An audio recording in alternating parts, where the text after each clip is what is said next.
This beautiful baby boy still fighting for survival in an Atlanta hospital's burn unit after a SWAT team's grenade blew up in his face. You know the story. You just heard it. The sheriff calls the incident a tragic accident. The boy's parents are demanding accountability, and they have a lot of community support, including Georgia State Senator, who's here with us now, Vincent Fort, and Attorney Mally Davis.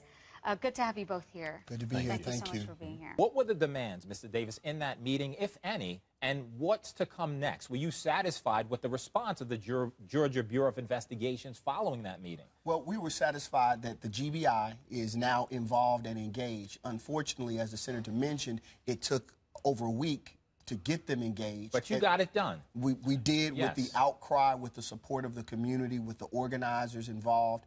That public pressure made it such that they could not turn a blind eye anymore to what happened to Boo Boo. As well they shouldn't. And what about the U.S. Attorney's Office, State Senator? Are they involved in this? Yes.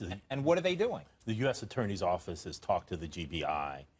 We had I think, a pretty thorough meeting with the U.S. Attorney, Sally Yates, yesterday.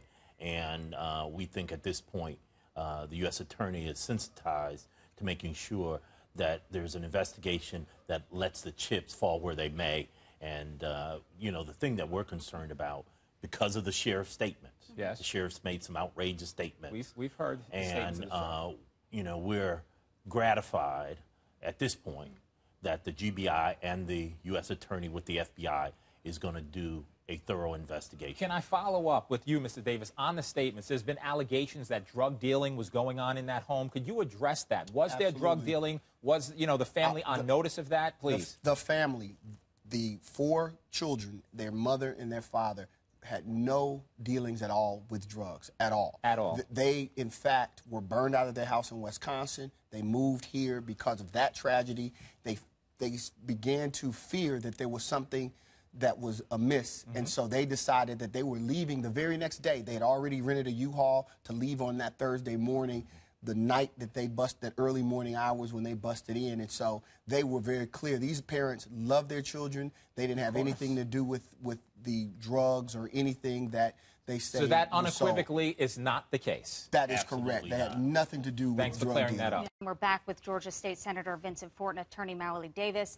I want to talk about the family of the little boy, because on our Facebook page there is a discussion about if they knew what was going on in the house and what, if anything, was going on inside. I want to post that to the attorney here. As I understand, their home burned down in Wisconsin, and they were getting ready to move the next day. They were trying to move out of that house. They began to see a level of activity that concerned them. They have 3 beautiful little daughters, and so they just wanted to make sure that they were safe. And their intentions were, I mean, literally, they had a U-Haul reserved, everything, right before this happened. So it's not like they knew that drug dealings or something was going on in the home and decided to stay anyway. Once they thought something was wrong, they decided that they needed to try to move as quickly as possible. I think the other thing people should understand is that this is a family.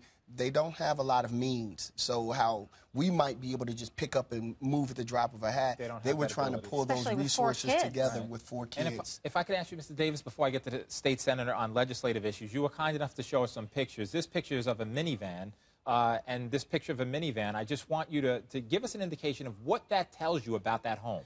That minivan was parked right in front of that very door the night that they entered that door and threw a bomb in. And so how would you, with just using basic common sense, think that a minivan is associated with families?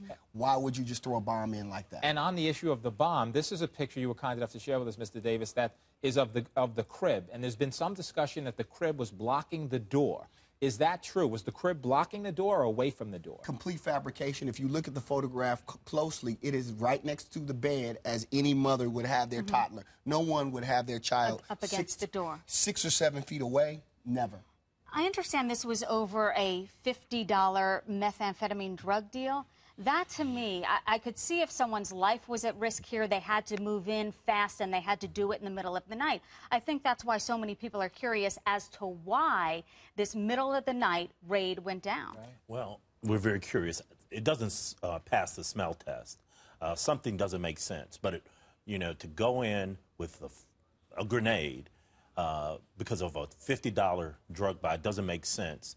And that's why it's important to get the FBI and GBI involved in this. But something doesn't come together using that kind of it was really a military operation. It doesn't make sense and to State me. Senator, briefly, we only have a couple of Sure. seconds left, but what do you expect legislatively, or in the final analysis, what do you expect the end result to be here? Well, you know, in 2007, I introduced a no-knock warrant bill to define and provide criteria for issuances of no-knock warrants. We did that in 2007 after the Katherine Johnston murder in Atlanta. We plan on doing it again. It was a bipartisan bill back then.